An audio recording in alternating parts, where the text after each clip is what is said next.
할렐루야. 한 주간 잘 지내셨죠? 옆에 있는 분들 바라보면서 인사합시다. 눈을 옆으로 돌려서 사랑합니다, 축복합니다, 하나님이 당신을 꽉 붙들고 계십니다. 요즘은 아침에 일어나서 신선한 공기를 마시면서 산책하기가 두렵습니다. 왜 그렇죠? 멀쩡하게 걸어다니는 사람이 이상하게 보일 정도입니다. 그냥 보통 날씨인데도 하얀 마스크나 검정 마스크 쓰고 다녀야 안심이 되는 것 같고, 막 이렇게 신선한 공기를 마신다든지 그러기가 어렵고 걱정이 되는 사회가 되어버렸습니다. 여러분, 이 대기 중에 많은 미세먼지, 눈으로 보이지 않는 미세먼지 때문에 폐가 영향을 받아서 속병이 난다고 합니다. 이 세상을 살아가는 하나님의 백성은 죄악의 미세먼지가 가득한 세상을 사는 것 자체가 우리 심령에 어둠이 되고 고난이 되고 영혼을 상하게 만들고 피곤하게 지치게 만들어요. 그래서 그냥 살기만 해도, 그냥 숨쉬고 사는 것처럼 이 세상을 살기만 해도 세상에 가득한 죄악의 먼지와 죄악의 티끌들이 영혼을 손상시켜서 지치고 피곤하게 만드는 거예요. 별 한 일이 없어도 그냥 마음이 상하고 또 괴롭고 상처를 얻게 돼요. 그래서 하나님의 백성이 세상을 살아갈 때에는 우리의 영혼의 폐와 우리 심령을 새롭게 해주는 하나님의 은혜의 담비가 필요한 것입니다. 은혜의 담비로 속사람의 찌든 때와 죄악의 미세먼지, 무슨 특별히 죄를 져서 그런 것이 아니라 그냥 사는 것만으로도, 내가 특별히 죄를 지거나 악한 생각을 해서가 아니라 이 세상에 관영한 보이지 않는 미세먼지 같은 죄악이 몸과 마음에 들러붙기 때문에 하루가 지나고 나면, 며칠을 살고 나면 그냥 마음에 어둠의 때가 끼고 심령에 상처가 생기고 스크래치, 긁어진 흔적이 마음의 심령 안에 남는 거예요. 그래서 우리는 종종 우리 마음을 하나님의 은혜로, 하나님의 치유의 손길로 치유해야 합니다. 아멘. 그래서 금요일 밤은 우리 속사람의 묵은 때와 마음의 때를 벗겨내는 시간이 되기를 바랍니다. 그게 필요한 거예요. 그래서 기도도 해야 되는 거고, 말씀 붙들고 씨름을 해야 되는 거고, 하나님의 은혜의 담비가 우리의 심령에 임하도록 찬양할 때 전심으로 찬양하고 해야 되는 거예요. 그래서 금요일 날 때때로 일어나서 뛰면서 또 찬양하고, 소리 질러서 또 찬양하고, 또 몸과 마음을 하나님 앞에 완전히 드러내면서도 찬양했으면 좋겠어요. 아멘 소리가 적을 줄 알았어요. 아직 어색해요. 우리가 찬양할 때 그냥 노래하는 것처럼 부를 때가 너무 많아요. 노래도 좋은 찬양이 되지만 찬양에 마음을 실어서 하면 한 곡의 찬양으로도 하늘문이 활짝 열리곤 합니다. 단 한 곡의 찬양으로도 마음을 실어 드릴 때 성령의 기가 막힌 임재와 놀라운 역사가 우리의 영혼에 강력하게 임하곤 합니다. 단 한 곡의 찬양을 드릴 때 나의 묶였던 심령의 영혼에 얽매였던 사슬이 끊어져 내리고 성령의 터치가 내 영혼을 덮고 하나님의 음성과 주의 말씀이 내 안에 새겨질 때가 있습니다. 100곡을 불러도 목만 아플 때가 있지만 단 한 곡을 불러도 하늘의 문이, 영혼의 문이 활짝 열릴 때가 있는 거예요. 비결이 뭡니까?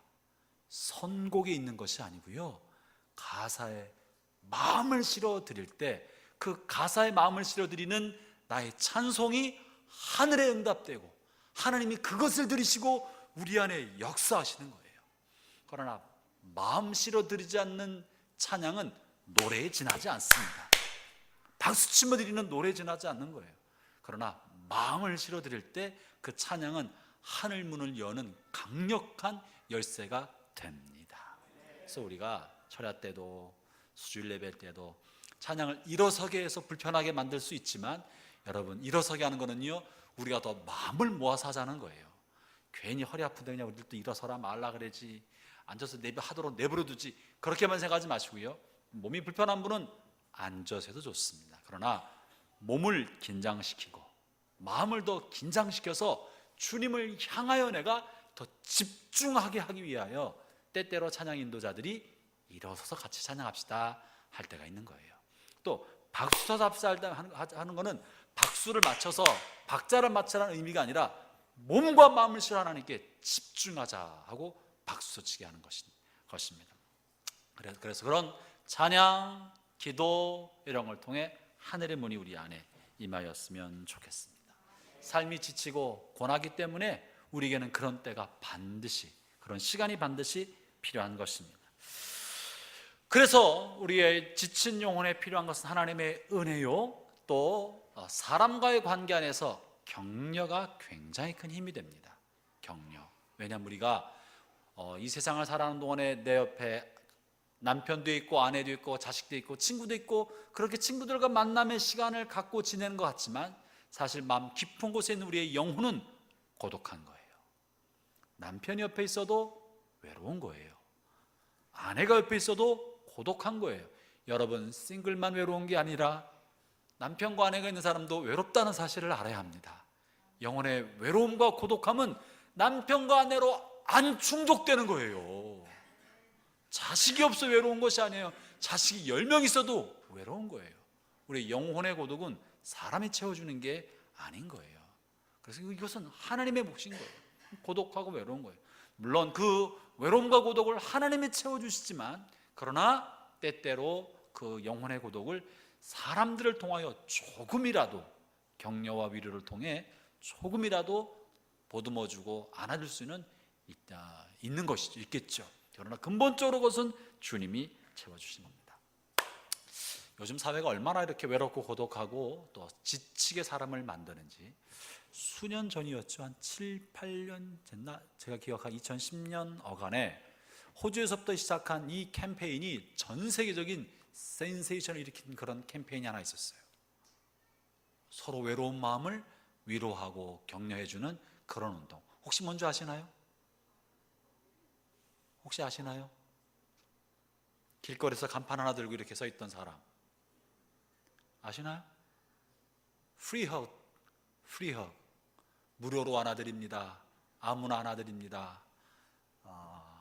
그냥 안아드립니다. 그게 한 나라에서 한 사람이 시작했지만 전 세계적으로 젊은이 사람들 사이에서 큰 반향을 일으켰어요. 왜냐하면 마음이 헛헛하거든. 마음이 많이 지쳐 있었거든.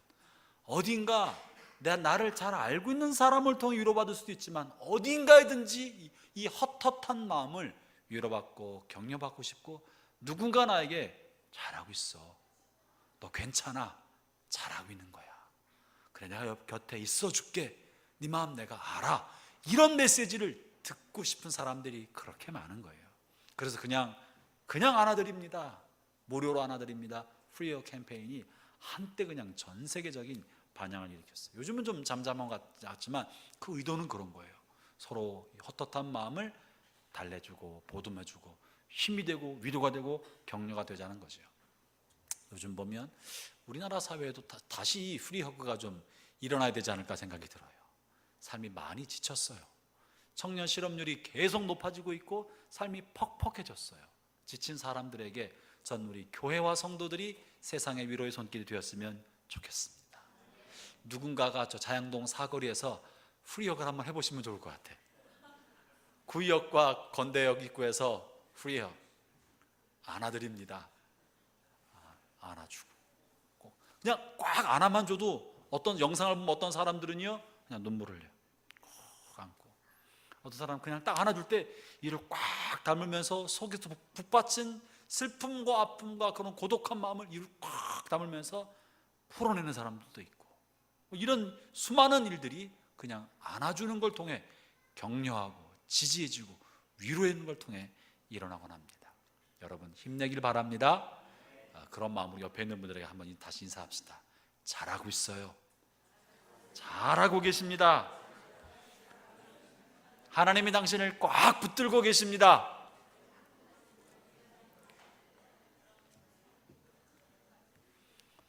네, 생판 모르는 사람한테도 격려해주고 위로해주는데 우리한테 못할 게 뭐 있어요? 전 그래서 여러분이 허그라는 게 굉장히 큰 힘이 있는 거예요.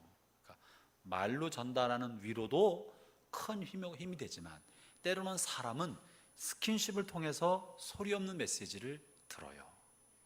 말보다는 소리 없는 내면의 메시지가 큰 영향력이 되는 거예요. 그래서 어떤 때는 손만 꽉 잡아줘도 100마디 말보다 큰 힘을 공급받을 때가 있고, 그냥 가슴이 마땅하게 쿡 안아만 주는 것만으로도 마음에 묶였던 응어리가 말로 할 수 없었던 마음의 슬픔과 고독함을 풀어낼 수 있는 통로가 되는 거예요. 여러분, 하나님 우리를 그렇게 하라고 보내셨잖아요, 그죠? 하나님 우리를 그렇게 하라고 세상에 보내신 거예요. 예수님이 그렇게 하시도록 이 땅에 오셨고, 그분의 무조건적인 사랑을 받은 우리는 이 외롭고 쓸쓸하고 죄 많고 고독한 세상을 향하여 그 사랑을 흘려보내라고 보냄받은 사람들이에요. 그리스도의 십자가 사랑을 복음으로 사형일을 전하여만 사랑을 전하는 것이 아니라 그냥 외로운 가슴을 안아만 주는 것으로도, 손 꽉 잡아주는 것으로도, 한번 다독거려 주는 것으로도 주님의 사랑이 우리의 몸을 통해 흘러나갈 수 있는 통로가 됩니다. 전 우리 교회 안에 이런 프리허그가 많기를 바랍니다. 동성끼리만 하시기 바랍니다. 프리허그가 많았으면 좋겠어요. 아직 어색하고 성격적으로 난 못해요 이런 분들이 계실 수 있어요. 성격적으로 눈을 못 쳐다본 분들이 계시더라고요. 성격적으로 무슨 이렇게 사랑해요, 축복해요, 닭살 돋아서 못해요 이런 분들도 계시더라고요. 그러나 사랑은 연습이 필요한 거예요. 사랑의 표현에는 연습이 필요한 거예요.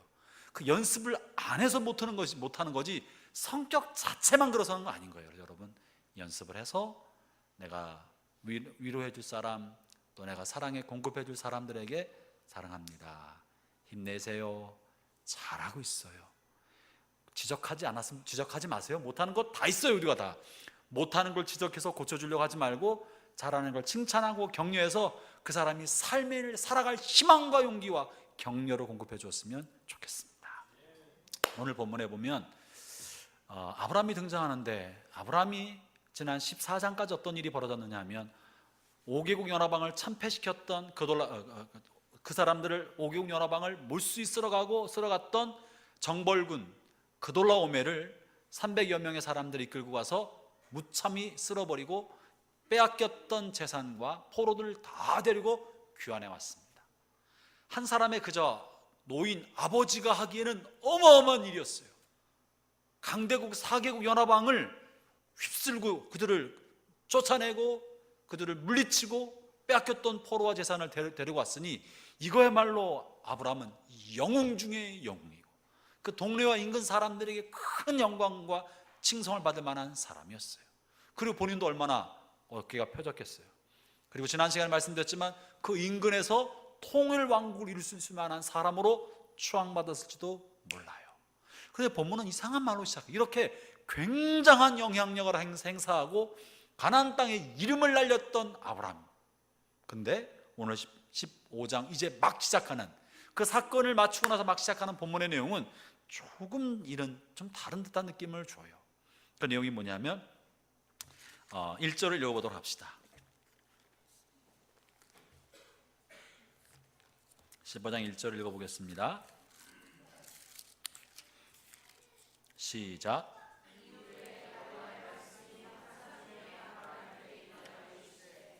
아브라함아 두려워하지 말라. 나는 내 방패요 너의 지극히 큰 상급이라. 본문에 보면 이후에라는 말을 시작해요. 이후에 무슨 말이냐면 전쟁을 이기고 돌아와서 멜기세덱에게 11조를 바치고 소돔 왕을 향하여 네 것은 내가 한 올이라도 받지 않겠다. 다 널 가져가라. 하나님 나를 부자가 되게 만들어 주실 것이고 승리자가 되고 만들고 성공자가 되게 만들어 주실 것이다. 그때 네 덕분 받다라고 그런 말 듣고 싶지 않다. 부정한 방법으로 하나님의 뜻이 않은 방법으로 재물을 내가 하나도 갖지 않겠다라고 당당하게 선언하고 고귀하게 전쟁을 마치고 끝냈다고요. 얼마나 멋있어. 이 굉장한 승리라는 아브라함이 그 사건 이후에란 말이에요.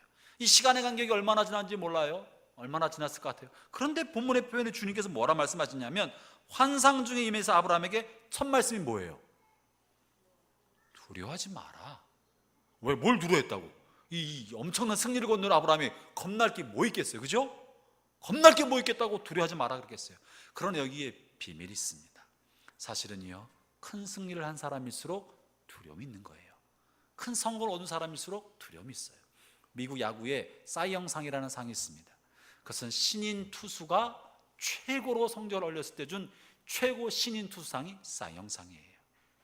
이 사이 영상을 받은 사람은 그 메이저리그에서 이 상을 받았으니 다음에도 이 사람은 승리 투수로 앞으로 이 메이저리그를 이끌어갈 만한 그런 기대주로 두각을 나타내는 사람이죠.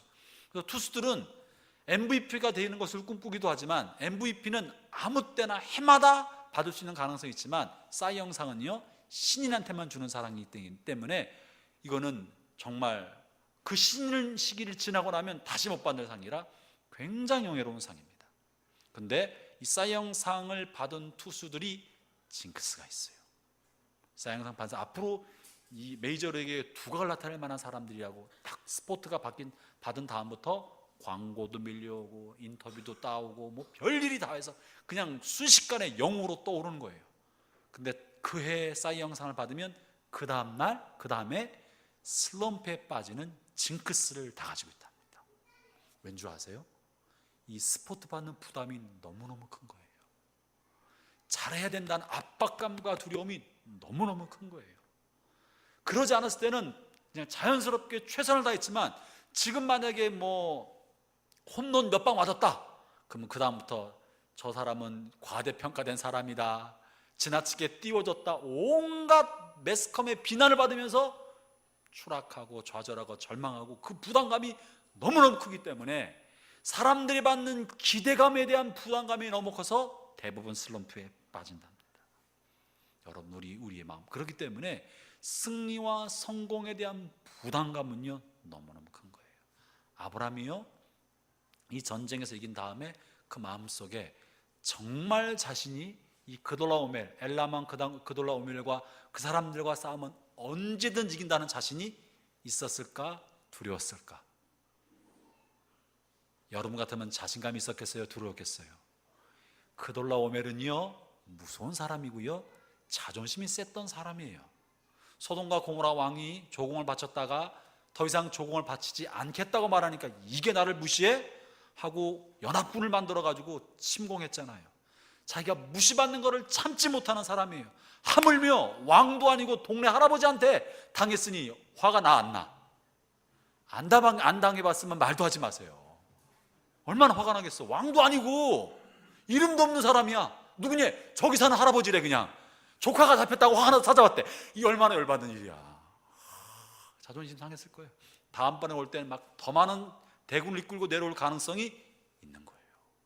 그러니 아브라함이 잠을 편히 잘 수가? 여러분 같으면 잠을 잘 수 있겠어요? 여러분이 동네에 아이가 담배 핀다고 야 이놈아 조금만 가서 담배 펴 한번 혼냈어. 근데 걔가 씩씩거리면서 가서 담배 봐 우리 아버지한테 아저씨한테 누가 일릴 거야? 그러고 왔는데 그 아버지가 조폭두목이래. 조폭두목이래. 우리 아빠 두목인데 두고 봐 이러고 갔어. 다음날 잠이 오겠냐고. 그 동네 살겠냐고요. 못 살지. 도망가도 그냥 도망가. 이민 갈지도 몰라요. 아브라함이 그런 거예요. 그돌라오멜을 자기가 초토화시켜서 내보냈으니 잠을 잘 수가 있나. 그냥 멀리서 먼지만 팍 일어나도 쳐들어오나 보다 막 생각이 났을지도 몰라요. 누가 막 뛰어만 가기만 해도 또 오나 보다.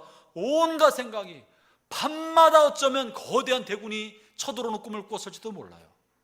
표현하지 않았지만 승리한 사람 마음속에는 표현하지 않은 두려움이 있는 거예요. 잘된 사람은요 잘된 사람대로 또 다른 실수를 할까 봐 두려움이 있고 실패한 사람은 실패한 사람대로 마음에 두려움이 또 있는 거예요. 또 실수할 것에 대한 내 인생에 왜 자꾸 꼬이나 안 되는 것에 대한 항상 승리를 보장받는 사람이 세상에 어디 있습니까? 항상 성공을 약속받은 사람이 세상에 어디 있습니까? 누구나 다 미래는 불확실한 것이고 내 앞에 어떤 시험 때나 내가 감당할 무거운 책임의 몫 앞에 던져지면 다 두려운 거예요. 두려움이 생기면 잘했던 것도 잘 못하는 거예요. 여러분 그럴 때 그 사람에게 잘해라 말하는 것은 의미가 없어요. 더 잘하라고 채근하는 것이 그 사람의 의미가 없어요. 그 마음의 부담이 이미 충분히 커요. 그런 상태가 지금 아브라함의 상태인 거예요. 그럴 때 아브라함을 향해 주님이 뭐라고 말씀하신 거예요? 저는 이런 하나님의 마음이 우리의 마음이 되기를 바랍니다. 하나님 뭐라고 말씀하셨죠? 첫 마디가 뭐라고요? 두려워하지 마라. 하나님은 아브라함의 교만을 꺾으려고 시도하지 않으셨습니다. 아브라함이 잘날 척할까 봐 너 뻔때 좀 볼래 교만하지 마라 이렇게 시도하지 않으셨고요. 자기가 감당할 수 없는 큰 성공과 큰 승리를 거둔 아브라함 자신이 두려움에 있는 거예요. 겁나고 긴장되고 미래에 대한 긴장감이 마음에 사로잡고 있는 거예요. 그럴 때 하나님이 찾아와서 해주신 말씀이 겁내지 마, 두려워하지 마, 두려워하지 마. 여러분, 우리가 우리 형제들 자매들 주변 사람들의 표현하지 않은 그 마음을 이해할 수 있기를 바랍니다. 누군가가 잘했다고, 사역과 맡긴 봉사를 잘했다고 그 사람이 교만할까 봐 내가 그 사람이 교만을 꺾어주겠다고 여러분 찌를 것이 아니에요. 잘해도 두려움이 있기 때문에 격려하고 용기를 주고 희망을 주고 더 잘할 수 있도록 칭찬해야 그 마음에 극복할 수 있는 힘이 생기지 않겠습니까?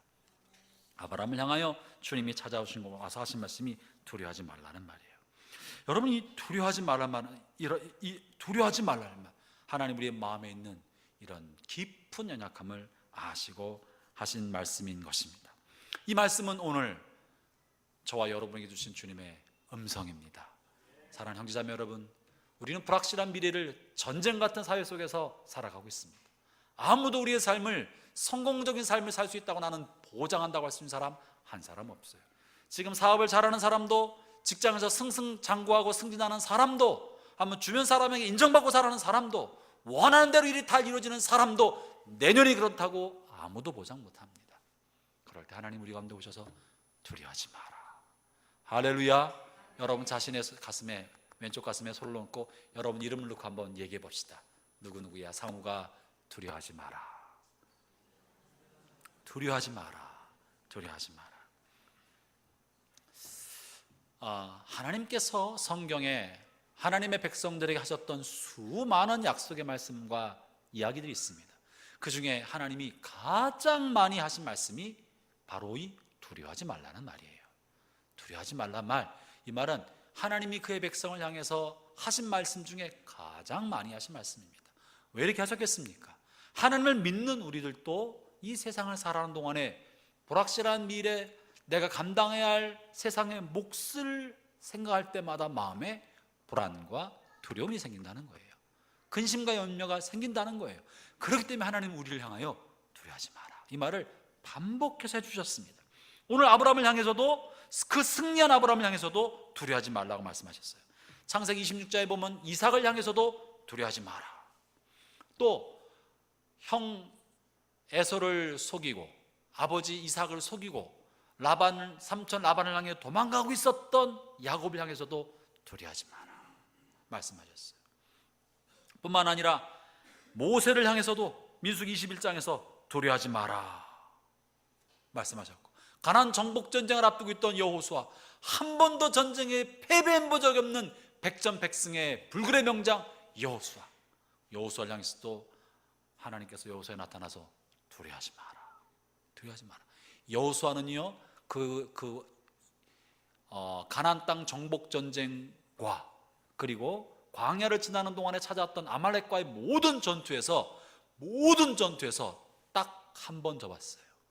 아이성 정복 전쟁에서 아간의 잘못 때문에 한 번 진 거 외에는 여호수아 전생애를 통해서 패배를 모르는 백전백승의 명장입니다.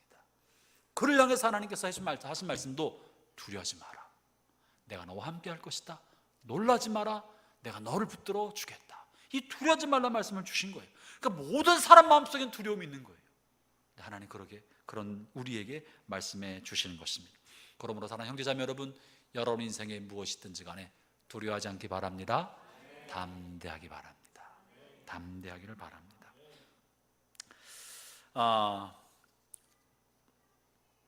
두려워하지 말라고 말씀하시고 그 다음에 뭐라고 말씀하십니까? 나는 너의 방패요 너의 지극히 큰 상급이다. 방패는 뭔가요?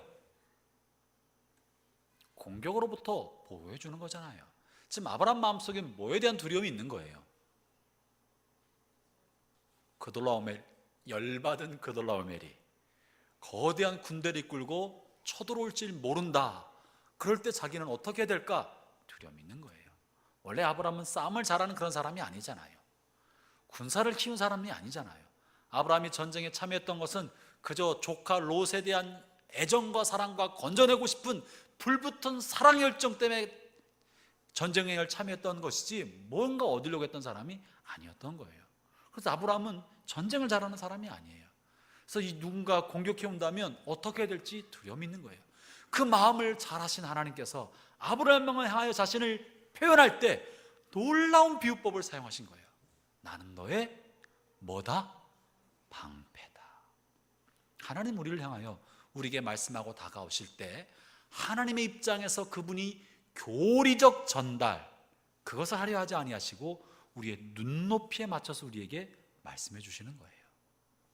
내가 뭐가 필요한지, 나의 상황과 사정이 어떠한지를 아시는 그 주님께서 그것에 맞춰 말씀하시는 거예요. 지금 아브라함의 가장 걱정은 내가 어떻게 나 자신을 보호할까? 만약에 전쟁이 생길 때 나를 어떻게 보호할까? 나는 산성도 없고 도망에 숨을 산성도 없고 보호자가 없는데 난 어떻게 할까? 그때 하나님이 나는 너의 방패다. 내가 너를 보호해 준다. 어떠한 활과 창과 칼의 위협으로부터도 내가 너를 보호해 주는 내가 너의 방패다. 사랑하는 형제자매 여러분, 하나님은 여러분의 어떤 분이 되기를 원하십니까? 여러분의 삶에 있어서 불안한 세상, 불확실한 미래를 살아가는 여러분의 삶 속에서 하나님이 여러분에게 어떤 존재가 되기를 여러분은 원하십니까? 1번, 돈이 되기를 원하시나요? 2번, 애인이 되기를 원하시나요? 3번, 아니면 하나님이 여러분의 CEO가 되어서 전략과 지혜를 주시기를 원하시나요? 혹은 하나님이 여러분의 보험이 되기를 원하시나요? 여러분의 삶에서 불확실한 미래 때문에 근심하고 염려하는 것이 무엇이 있습니까? 거기를 집중해 보시기 바랍니다. 하나님 그 부분도 하나님 손에 붙들려 있다는 걸 믿기 바랍니다. 아브라함은 한 번도 표현하지 않았지만 하나님이 그 마음을 아시고 나는 너의 방패다. 여러분의 인생의 가장 취약한 부분을 하나님께서 아시고 그것을 돌보시고 계시는 거예요. 여러분, 우리 하나님은 그런 분입니다. 내가 말하지 않아도 나의 연약함을 아시고 그 아시는 그분께서 찾아오시는 거예요. 저는 본문을 읽고 해석하며 기도할 때 놀라운 사실을 발견했는데, 아브라함이 정말 필요할 때, 사실은 정말 필요할 때는 언제였냐면 이렇게 전쟁이 끝나고 쉬고 있을 때가 아니라 진짜는 언제예요? 전쟁에 나가려고 그럴 때, 그죠? 이 4개국 연합군과 싸우러 나가려고 한 100여 명의 그 종들을 모아서 전쟁에 참여할 때 아브라함의 마음이 얼마나 두려웠겠어요. 정말 얼마나 두려웠겠어요. 그때 나타나서 아브라함아 걱정하지 마라, 내가 너의 칼이다, 승리를 주마, 이렇게 했으면 얼마나 좋았겠어. 여러분, 근데 하나님의 때는 우리의 때와 다르다는 사실을 아셔야 됩니다. 우리가 볼 때는 그때가 적긴 것 같았는데 하나님 그때는 나타나지 않으시고 침묵하셨어요. 그러다 전쟁이 다 끝나고 집에 돌아와 쉬고 있을 때, 악몽에 시달릴 때, 혹은 두려움에 사로잡혀 있을 때 찾아오셔서 나는 너의 산성이, 나는 너의 방패다, 너의 상급이다, 두려워하지 마라. 형제자매 여러분, 이 중에 여기에 분명한 사실은 우리를 찾아오시는 하나님은 하나님의 때가 따로 있다는 거예요. 내가 원한다고 해서 하나님이 그때 오시는 것이 아니라 하나님은 하나님의 계획한 하나님의 때가 있는 거예요. 우리가 볼 땐 지금이 시급한데 하지만 하나님께서 그때 찾아오지 않으신 이유는 하나님 나름대로 다 생각이 있는 거예요. 할렐루야. 하나님 나름대로 생각이 있는 거예요. 그럼 물어볼게요. 하나님께서 아브라함이 전쟁에 나갈 때 찾아오지 않으셨다고 하나님이 아브라함 전쟁할 때 잘하나 보자 한번 하고 와봐, 끝나고 나서 내가 위로해 줄게, 이러셨을까요? 끝나고 돌아와, 그때 만나 줄게, 좀만 참아봐, 이랬겠어요? 아브라함에게 나타나지 않으셨지만 하나님 아브라함에 앞서가셔서 그 전쟁을 승리로 만들어 주셨습니다. 다만 아브라함이 자기에게 나타난 하나님을 모르고 있었을 뿐이에요. 그러나 아브라함의 마음속에는 하나님의 임재를 알지 못했고 하나님이 동행하심을 피부로 느끼지 못할 수 있었어도 하나님이 자신과 함께 한다는 것을 믿음을 통해 알고 있었어요. 경험이 아니라 믿음을 통해 알고 있었어요. 그랬다가 그 전쟁이 다 끝나고 나서 쉬고 있을 때 그 마음에 다가오셔서 말씀을 해주셨습니다. 나타나신 것이죠. 우리가 필요할 때와 다가올 하나님의 때는 다를지 몰라도 하나님은 여전히 우리와 함께 하시고 하나님께서 나타나셔서 보여주고자 하실 그때 다가오셔서 말씀하시는 것입니다. 그러므로 형제자매 여러분, 담대하기 바랍니다. 하나님의 음성을 듣던 듣지 아니하던 내가 주님을 의식하고 있는 한 주님은 결코 우리를 버리지 않습니다. 주님은 결코 우리를 떠나지 않습니다. 그리고 하나님의 때가 되었을 때 다양한 방법으로 다가오셔서 두려워하지 마라, 나는 너의 방패다, 너의 상급이다 말씀해 주시는 거예요. 하나님 이렇게 말씀해 주시는 거예요. 우리의 보호자가 되신다. 그러므로 우리는 우리의 삶의 자리와 정황이 어떠하든지 간에 하나님께서 나와 함께 하시고 나를 지켜보고 계신다는 사실을 의식해야 합니다. 그래서 그것이 우리가 이 죄 많은 세상을 살아가면서 불안과 염려와 근심에 사로잡기 쉬운 우리의 인생을 담력과 확신을 가지고 살아가는 길인 거예요. 형제자매 여러분, 여러분에게 다가오는 염려, 불안, 근심을 믿음의 담력으로 이겨내기를 바랍니다.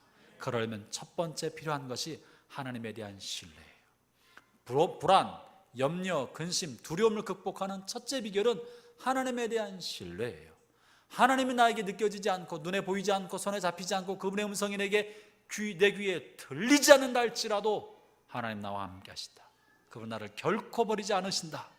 지금은 내가 그분의 음성을 들을 수 없다 할지라도 하나님이 때가 되었을 때 내가 주님을 향하여 귀를 열고 듣고자 하기만 하면 주님 나에게 그때에 맞춰서 오셔서 말씀하신다라는 것을 믿는 믿음입니다. 형제면 우리가 우리의 삶에서 이해 안 되는 일이 있어요, 없어요? 이해 안 되는 일은 너무너무 많아요. 목사인 저요, 지난 하나님을 전적으로 나의 삶의 주인으로 모시고 주의 말씀을 쫓아 살아가며 이 말씀을 읽고 묵상하고 말씀과 함께 살아온 제 인생의 삶이 벌써 36년, 30여 년이 지나왔어요. 말씀과 함께 그분의 뜻을 간구하고 또 목회자가 되기로 결심하고 목사로 살아오면서 나 자신을 향한 뜻뿐만 아니라 성도들을 향한 뜻이 무엇이며 역사를 운행하는 하나님의 뜻이 무엇인가를 더 깊게 알기 위하여 성경과 주석과 수많은 신앙서적과 수많은 신학책들을 읽으면서 하나님의 뜻을 깊게 보기 위하여 몸부림친 세월이 20년입니다. 제가 하나님의 뜻을 다 알았을까요? 모를까요? 여전히 하나님은 제게도 베일 속에 계신 분이에요. 여전히 하나님은 제게도 장막 속에 계신 분이에요. 장막 속에 계셔서 실루엣으로 모습이 살짝 보여. 아예 안 보이는 건 아니야. 살짝 보여. 그랬다가 안 보일 때도 있어. 안 보일 때도 있어요. 소리가 직접 들리지 않을 때도 있고 도대체 그 뜻을 헤아릴 길 없을 때가 없을 때가 너무너무 많아요. 도대체 왜 이렇게 행동하시는지 하나님의 그 뜻을 다 알지 못할 때가 너무너무 많아요. 그런데 여러분 아십니까? 내 이해와 하나님의 뜻 사이의 이 간격이 우리를 고통스럽게 만들어요. 그러나 나의 이해 수준과 높으신 하나님의 뜻 사이에서 이 큰 간격을 도약해서 바라보고 믿는 게 믿음입니다. 이 믿음을 붙들고 있을 때 우리 안에는 확신이 생기는 거예요. 헤아릴 수 없는 하나님의 뜻을 내 이성적 이해로 헤아리지 못한다고 왜 그러냐고 좌절하고 불신하면 삶에는 어둠과 불안과 두려움과 염려가 가득하게 돼요. 염려와 불안과 두려움이 가득하면 우리 스스로는 나 스스로 삶의 길을 찾아내는 거예요. 엉뚱한 길을 찾아요. 인간적인 방법을 찾아요. 그래서 스스로 낙심하고 좌절하고 이상한 길로 가기 시작하는 거예요. 그러나 이해되지 않아도 나 이해의 범주와 높으신 하나님 뜻 사이의 큰 간격을 믿음이라는 보이지 않으나 들리지 않으나 해석할 길 없으나 도약해서 믿음으로 취할 때 놀라운 사실은요, 이해되지 않는데 하나님의 뜻이 내 삶에 성취가 되는 거예요. 이것이 믿음으로 삶을 살아가는 삶의 비결인 것입니다. 믿음으로 삶을 살아가는 거예요. 오늘 본문에서 그런 얘기를 하고 있는 거예요. 15장을 다시 한번 봅시다.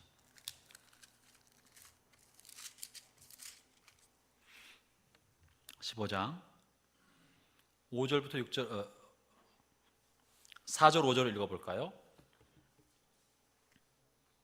4절 5절을 읽어보겠습니다. 시작. 여호와의 말씀이 그에게 임하여 이르시되 그 사람이 내 상속자가 아니라 네 몸에서 날 자가 내 상속자가 되리라 하시고 그를 이끌고 밖으로 나가 이르시되 하늘을 우러러 무뼈를 셀 수 있나 보라. 또 그에게 이르시되 네 자손이 이와 같으리라. 아브라함을 향하여 하늘의 별들을 바라봐라. 네 자손이 하늘의 별처럼 많겠다. 이때 아브라함의 자손이 몇 명이었다? 잘 모르시나요? 한 명? 빵명. 한 명도 없었어요. 오죽하면 아브라함 자신이 자식이 없어 안 되니까 내 양아들로 엘리에섹을 입양해서 다메 사람 엘리에섹을 나의 양자로 삼겠습니다 라고 하는 이야기가 2절이에요. 안 되니까, 나름대로 할 거 다 해봤는데 안 되니까 이젠 뭐 다 끝났습니다. 괜찮습니다. 안 주셔도 받아들이겠습니다. 얼마나 좋은 믿음이에요. 그냥 받아들이고 양자를 드리겠습니다 할 때 그 사람은 네 상속자 아니다. 내가 너의 자손을 하늘의 별처럼 많게 주겠다. 이 말이 이해가 됐을까요? 안 됐을까요? 아니, 한 명도 없는데 하늘의 별처럼, 하늘의 별이 몇 개인데요? 하늘의 별을 세다가 다 세우지 못하고 잠들 거예요. 하늘의 별이 몇 개나 됐는데 내 자손이 그렇게 많겠습니까? 지금부터 매일같이 한 명씩 낳아도 죽을 때까지 안 될 텐데 안 되는 거예요. 그죠? 어떻게 아브라함 자손이 하늘의 별처럼 많겠어요? 천문학자들이 말하는 바는 하늘의 별을 인간의 눈으로는 6,000개 정도 보인다 그러는데 어떻게 자식 6,000명이 되겠어요? 불가능한 일인데 이해가 안 되는 거예요. 아브라함의 이해 수준과 하나님의 뜻과의 간격은 너무너무 컸어요. 그런데 아브라함이 어떻게 했다고 6절에 말합니다. 6절 읽겠습니다. 시작.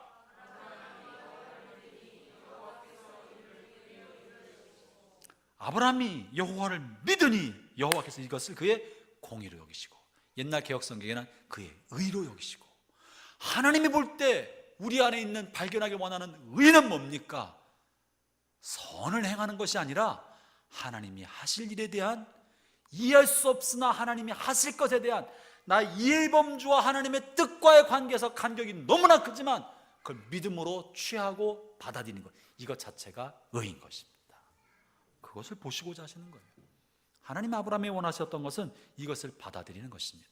형제자매 여러분, 여러분의 삶 가운데 이해할 수 없는 일이 벌어진다 할지라도 하나님 이것을 어떻게 보는지 믿음의 눈을 갖기를 축원합니다. 어떤 현상이 벌어졌느냐가 중요한 것이 아니라 하나님 이것을 어떤 눈으로 보고 계시나, 하나님의 뜻이 무엇인가, 하나님이 무엇을 하기를 원하시는가, 하나님의 뜻을 발견해야 합니다. 그리고 그 뜻을 발견한다면 나의 삶과 하나님의 뜻 사이에 엄청난 간격을 무엇으로 뛰어넘으라고요? 믿음의 도약으로.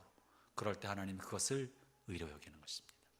그것이 우리의 삶의 담력이고 확신이 되는 겁니다. 여러분, 두려움은요 언제나 있을 수 있어요, 인생을 살다 보면. 그러나 하나님이 하실 것을 신뢰하면 두려움은 뛰어넘을 수 있습니다. 순식간에 아무것도 아닌 것처럼 여겨져요. 왜냐하면 하나님이 하시지. 그래, 하나님이 하시지. 하나님이시라면 못할 게 뭐 있어. 관점이 내가 해보려고 하면 실패에 대한 불안이 생기지만, 그렇지 하나님이 하신다고 생각하면 실패하실 수는 존재하지 않는 것입니다. 하나님이 하시기 때문에. 그렇기 때문에 믿음을 갖기 시작할 때 그의 삶은 담력이 생깁니다. 확신이 생기는 것입니다. 아브라함이 지금 마음에 가득한 불안과 염려와 두려움이 하나님이 말씀을 듣는 순간 순식간에 아침 안개가 사라지는 것처럼, 연기가 사라진 것처럼 사라졌을 것입니다. 형제자매 여러분, 불안과 염려, 두려움 앞에 하나님을 신뢰하기를 축원합니다. 신뢰하는 거예요. 하나님에 대한 무엇을 신뢰합니까? 나를 향한 하나님의 선하신 사랑을 신뢰하는 거예요. 나를 향한 하나님의 계획은 언제나 선하시다. 나를 향한 하나님의 섭리는 언제나 사랑 가운데 역사하신다. 이거를 신뢰하는 거예요. 지금 내가 몸이 병들었는데요, 지금 현상을 넘어서 하나님이 나를 돌보심을 신뢰하는 거예요. 나를 향한 하나님의 행위는 모든 것이 사랑을 근거로 하는 것입니다. 두 번째, 이 마음의 두려움에 대하여 우리는 어떻게 대해야 됩니까? 그것은 먼저 하나님이 하실 일을 미래에 대한 소망과 비전으로 바라보는 것입니다. 현실을 바라보는 것이 아니라 하나님이 하실 일에 대한 소망을 갖는 거예요. 아브라함이 지금 자식이 없어서 마음에 좀 낙심하는 마음이 있었던 것 같아요. 그래서 3절 2절에 이렇게 고백하지요. 2절을 읽어보겠습니다.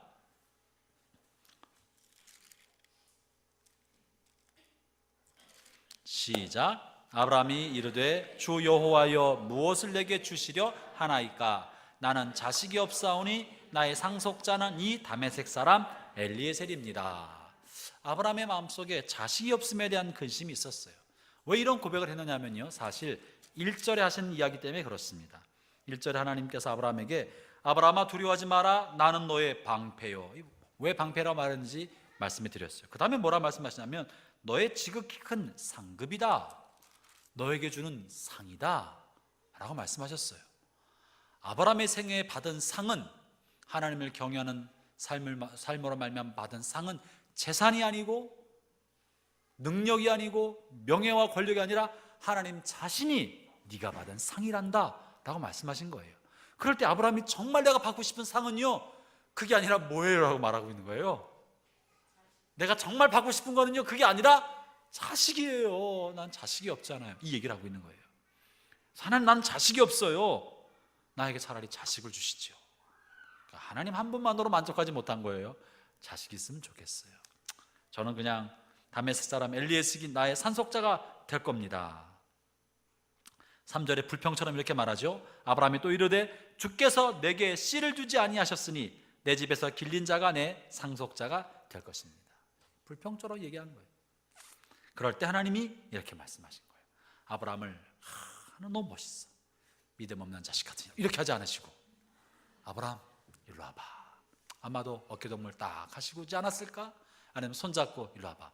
집안에서 장막에서 아마 아브라함이 기도하고 있을 때 나타나셨는지, 꿈에 나타나셨는지, 잠자고 있어 나타나는지 모르겠어요. 이 시간이 밤이었던 거는 틀림없습니다. 밤이었습니다. 그러니까 뭐 기도하던 중이든지 잠자고 있던 중이든지, 아니면 어떤 게 뭔가, 아니 하나님을 묵상하고 있었든지, 혹은 근심과 염려에 쌓여서 한숨 푹푹 쉬고 있었던지, 그때 아브라함을 부르셔서 아브라함아 나와봐라. 소다가 바깥에 나갔어요. 밖에서 뭐 가나안 땅 광야잖아요. 광야에 그냥 아무것도 없는 허벌판의 광야, 몇 개 나무만 듬성듬성 있고 풀이 있는 광야. 몇 발자국 걸어가셨죠. 가시다가 아브라함을 향하여 아브라함아 고개를 들어 하늘 한번 바라보렴. 하늘을 바라봤더니 그날따라 구름 한 점 없었어요. 달빛마저 없었어요. 까만 밤하늘에 구름 한 점 없고 맑은 하늘에 뭐만 보였어요? 별만 촘촘하게 쫙, 바바바바바바바, 이 등보다 훨씬 많은 별이 박혀 있었어요. 아브라함 마음속에 와 멋지다. 아니 아브라함의 수준이 그 정도야. 멋지다 이거밖에 안 봤어요. 근데 하나님이 아브라함이 뭐라 말씀하냐면 별을 보니 하늘에 저 셀 수 없는 별처럼 네 자손이 저렇게 많게 될 것이다. 와, 하나님은 굉장히 멋진 분이에요. 멋진 분이에요. 그냥 뭐 굳이 별을 보여줘 그 자리에서 네 자손이 많게 할 테니까 믿어라 이래도 되는데, 그러지 않으시고 불러다가 외롭고 두려움, 허전함, 헛헛한 마음을 가지고 있는 아브라함을 산책시킨 거예요. 밤하늘의 길을 걷게 만들어주고 달래주고 마음을 부드럽게 만들어준 다음에 하늘의 별을 보게 만들어주셨어요. 그러면 하늘의 별처럼 자손이 많게 될 거다. 아브라함이 이때요 정상적인 사람이라면 아유 하나님 그런 소리 하지 마세요 이랬을 텐데, 아브라함은 믿음의 사람이라 그 말을 듣는 순간 즉시로 아멘으로 받았어요. 여러분도 그러길 바랍니다. 여러분 생각해 보세요. 아브라함이 이 말을 들었을 때 이성적인 이해를 하려고 이해해보려고 애썼으면 믿음이 생겼을까요? 안 생겼을까요? 이성적으로 이해해보려 하면 믿음은 생길 길이 없어요. 어떻게 이성으로 이해가 돼? 그 말을 듣고 따져보려고 했으면 아마 혼돈 가운데 빠졌을 거예요. 근데 놀라운 사실은 이 본문을 통해 알 수 있는 것은 내 자손이 이와 같으리라 하자 6절에 바로 아브라함이 여호와를 믿으니 즉시로 믿은 거예요. 여기에는 해석이나 이해하려는 어떤 것도 없이 그냥 말이 떨어진 순간 아멘으로 그냥 믿어버린 거예요. 이해가 여전히 안 됐지만 받아들인 거예요. 그리고 나서 별들을 보니까 믿었으니까 하늘의 별들은 뭐가 돼버린 거예요? 내 자손이 돼버렸어요. 그 순간 순식간에 전에는 멀리 떨어져 있는 별빛이었는데 그 말을 믿는 즉시로 하늘의 별들은 아브라함의 자손 한 사람 한 사람 아들 딸들이 되어서 그 얼굴이 되고 아브라함의 품은 아브라함의 자녀들이 되어서 마치 나에게 달려들어서 아빠 하며 달려들 것 같은 그런 환상 속에 빠졌을 거예요. 여러분, 하나님 우리 가운데 말씀하시기 시작하실 때 이성의 이해를 동반할 것이 아니라 하나님 앞에 즉시로 아멘하고 받아들이면 그 꿈과 환상은 현실이 됩니다. 근데 우리가 생각해보고 따지고 믿겠다고 하면 그래 너 따져봐라 그러면 다시 한번 나도 생각해보면 주님도 다시 생각할 수 있어요. 즉시로 믿고 받아들이고, 받아들일 때 아브라함의 마음속에는요, 자신에게 자식이 없었던 서름과 한과 헛헛함이 순식간에 날아가고, 매일 밤마다 혹은 어떤 쓸쓸할 때 밤에 길을 나서서 장막을 벗어나서 밤에 길을 걷고 하늘을 바라볼 때마다 자신에게는 하늘의 별들이 모두가 다 아들처럼 딸처럼 그려졌을 것입니다. 이것이 아브라함의 믿음의 흔적입니다. 저는 예수 믿지 않은 집안에서 태어났어요. 예수 믿지 않은 집안에 태어나서 사형제 중에 맏아들이었었고, 우리 어머니 아버지는 신앙생활을 하지 않은 정도가 아니라 때만 되면 절에 가셨고 때만 되면 제사를 너무너무 잘 드리셨어요. 그래서 제가 어린 시절에 저는 어린 시절부터 초등학교 때부터 어린 시절부터 교회를 다녔는데 그냥 같이 제사에 따라다니고 또 절에도 따라다니고 그렇게 신앙생활을 했었죠. 그러다가 어린 시절에도 이 제사 드리면 안 된다는 걸 알았기 때문에 교회에서 배운 대로 이제 그렇게 안 드리려다가 무지하게 얻어맞았어요. 그래서 막 괴로움도 많이 당했어요. 그리고 고등학교 1학년 때 예수님을 개인적으로 영접하고 나서 정말 제 안에 예수님께서 살아계셨어요. 그러나 제 기도 제목은 온 가족의 구원으로 구원을 해달라는 것이 제 강력한 기도 제목이 되었어요. 사교에 다니고 야간 자율학습이 끝나고 집에 돌아올 때마다 거진 매일 교회를 들려서 기도하고 갈 때 주님 우리 부모님 구원받게 해주시고 내 동생 구원받게 해주시고 온 집안이 믿음의 집안 되게 해달라고 거의 매일같이 기도했어요. 사실은 이 기도가 절절하게 기도했어요. 눈물을 흘리면서. 왜 눈물을 흘리며 기도한 줄 아세요? 영혼이 불쌍해서 그런 게 아니라 얻어 맞는 게 괴로워서 내가 그렇게 한 거예요. 괴로우니까 어떻게든지 이렇게. 그러면서 제 마음에 생겼던 꿈과 비전은 우리 부모님이 제 손잡고 예배당 나와서 함께 예배 드리는 것을 기도할 때마다 그림으로 그려봤어요. 나도 지금은 나만 나와서 예배 드리고 있으니까 내 동생도 나와서 예배 드리고 우리 부모님도 한 자리에 앉아가서 예배 드리는 그날이 오게 해주세요. 머릿속에 그림을 그리면서 상상하면서 생각하면서 그날이 오게 해달라고 거진 매일같이 학교 끝나고 집에 가는 길에 교회를 들려서 기도하고. 여러분 그 꿈은요 1, 2년 만에 이루어지지는 않았어요. 제가 대학을 졸업하고 교편 생활할 때 그때 저희 아버지가 예수 믿기 시작하셨어요. 아버지가 예수 믿고 어머니가 예수 믿고 아버지 전에 동생들이 교회 다니기 시작하고 온 가족이 다 다녀요. 그리고 어머니 아버지 신앙생활 잘 하시다가 두 분이 천국 먼저 가셨고 제 동생들 신앙생활 잘해요. 한 녀석이 아직 안 돌아온 녀석이 있어요. 제 꿈이 사라졌을까 안 사라졌을까 여전히 제게선 그 기도 제목을 계속 기도하고 있어요. 저희 부모님이 교회 나오기 시작하실 때 처음에 저와 함께 예배당에서 손잡고 예배 드릴 때 제 안에 감격은요 말로 형언할 길이 없었어요. 저희 아버지가 세례받는 그 장면은 제가 잊을 수 없는 시간이었어요. 저희 어머니가 암투병 하시면서 성경 읽는 모습은 저겐 기적 같은 일인 거예요. 하나님이 그렇게 하셨어요. 저에게는 이룰 수 없는 꿈이었었고 저는 너무너무 우리 아버지가 무서워했던 사람이에요. 아버지한테 매를 맞았으니 아버지 앞에는 말대꾸도 못했던 사람이에요. 제 입으로 아버지에게 복음을 전할 수가 없었어요. 무서워서. 그래서 제가 기도할 때 제 입으로 전하지 말고 다른 사람 입을 통해 전해 주옵소서 그렇게 기도했다니까요. 근데 하나님이 믿음대로 되게 하시더라고. 여러분 웃지 마세요. 저는 심각한 일이에요. 이거 어떻게 아버지한테 그렇게 말을 해. 나는 너무너무 무서웠는데. 그런데 다른 방법을 하나님께서 저희 아버지에게 말씀해 주셨고 저와 함께 교회를 나가기 시작했어요. 제가 다녔던 교회. 여러분 하나님이 여러분에게 기도를 시킨 것은 하나님께서 그 일을 하시고자 하는 하나님의 뜻이 들었기 때문입니다. 아브라함이 자식이 없기 때문에 자식을 위해서 갈망하는 마음이 있었어요. 그때 하나님 나타나서 하신 말씀이 내가 너의 상급이다, 내가 너의 선물이다, 내가 너의 전부다 라고 말씀해 주신 거예요. 그럴 때 아브라함은 하나님께서 모든 것 되신다고 하실 때 그것이 그냥 하나님 한 분으로 만족하고 다 버려라 이런 걸로 착각을 했었어요. 그럼 하나님이 모든 것 되시고 상급이라는 말 속에는 내가 너의 필요한 모든 것을 채워준다, 내 안에 있으면 내가 공급한다는 거예요. 아브라함은 그때는 잘 몰랐어요. 그러나 하나님께서 하실 것을 소망하면서부터 그의 삶에 바라보는 눈이 달라졌던 거예요. 이 마음이 안에 사라는 없었어요. 사라는 나중에 이삭이 태어날 때 웃었지만 아브라함은 끝까지 자식이 없어도 100세가 다 되어도 하늘의 별을 볼 때마다 그 별 하나하나가 자기 자녀가 될 것을 상상하고 꿈꾸고 기대하면서 살았던 사람입니다. 형제자매 여러분, 여러분 가운데 응답되지 않은 기도가 있습니까? 꿈꾸고 상상하고 환상하고 기대하기를 바랍니다. 하나님이 어느 순간 여러분에게 기도 제목을 주신 것이 있습니까?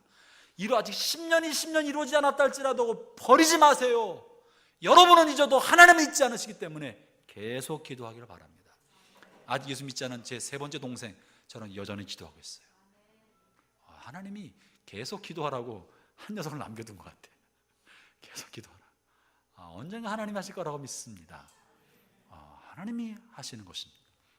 그래서 그럴 때마다 꿈꾸고 기대하는 대로 하나님이 이루어 주시는 것입니다. 미래에 대한 소망, 하나님이 하실 일에 대한 소망이 마음에 차오르면 염려, 불안과 근심은 사라집니다. 그러나 하나님 하실 일에 대한 소망이 흔들리면 현실이 눈에 보여서 두려움과 불안과 염려가 우리 마음을 엄습하게 되고 하늘의 별이 빛났던 그 자리에는 의심의 구름이 잔뜩 끼어서 별빛이 흐려지게 되는 거예요. 여러분, 먹구름이 아니라 구름 건너편에 빛나고 있는 별을 바라보기 바라고, 그 별 하나하나는 여러분 안에 두신 소원이고 여러분의 안에 오랫동안 기도하게 했던 기도의 제목이고, 그리고 하나님이 하실 일들인 줄로 믿기를 바랍니다. 오늘 아브라함이 하나님 그렇게 말씀하신 것입니다.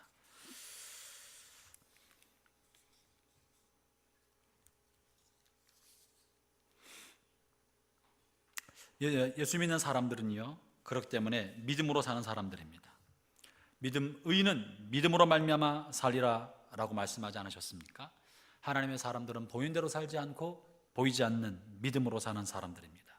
보이지 않는 것, 바랄 수 없는 것, 기대할 수도 조차 없는 것을 바라고 믿고 사는 사람들이 예수 믿는 사람들이고, 그게 신앙이더라고요. 그러니까 신앙은 내가 할 수 있는 일이 아니라 하나님이 하실 수 있는 것, 그 하나님이 하실 것을 기대하고 사는 것, 그게 신앙인 거예요. 내가 구원받는 거, 내가 천국 들어가는 거, 내가 할 수 있는 일이 아닌 거예요. 하나님이 하실 일에 대한 기대하는 거, 이게 믿음이잖아요. 여러분 인생에도 하나님 하실 일에 대한 기대가 가득 차기를 바랍니다. 이사야서 41장 10절 말씀 읽고 마치도록 하겠습니다. 함께 찾아봅시다. 이사야에게 주신 말씀입니다. 오늘 이 말씀이 여러분에게도 주의 말씀으로 들리기를 바랍니다.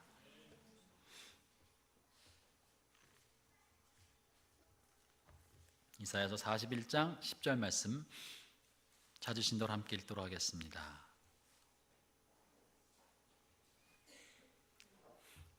시작. 두려워하지 말라, 내가 너와 함께함이라. 놀라지 말라, 나는 네 하나님이 됨이라. 내가 너를 굳세게 하리라. 참으로 너를 도와주리라. 참으로 나의 의로운 오른손으로 너를 붙들리라. 아멘. 이 말씀대로 여러분에게 임하기를 축원합니다. 시간 함께 기도합시다.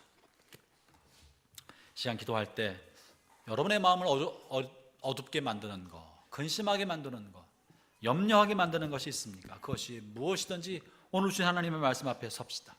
두려워하지 말고, 염려하지 말고 우리를 붙드신 하나님을 신뢰합시다. 우리는 실수가 많아도 하나님의 손에는 실수함이 없습니다. 우리는 넘어질 때가 많아도 하나님 하신 일에는 결코 실패가 없습니다. 하나님을 신뢰하고 그의 팔을 붙들면서 주님, 내가 오늘 주 앞에 나아갑니다. 주님, 권능의 팔, 의로운 오른팔로 저를 붙들어 주셔서 하나님의 일이 이루어지게 하여 주옵소서. 나에게는 아브라함처럼 자식이 없어도 하늘의 별처럼한 하나님의 자녀들이 내게 생길 것을 믿습니다. 내 현실은 삶이 빡빡하고 퍽퍽하고 재정적으로 어렵고 육신의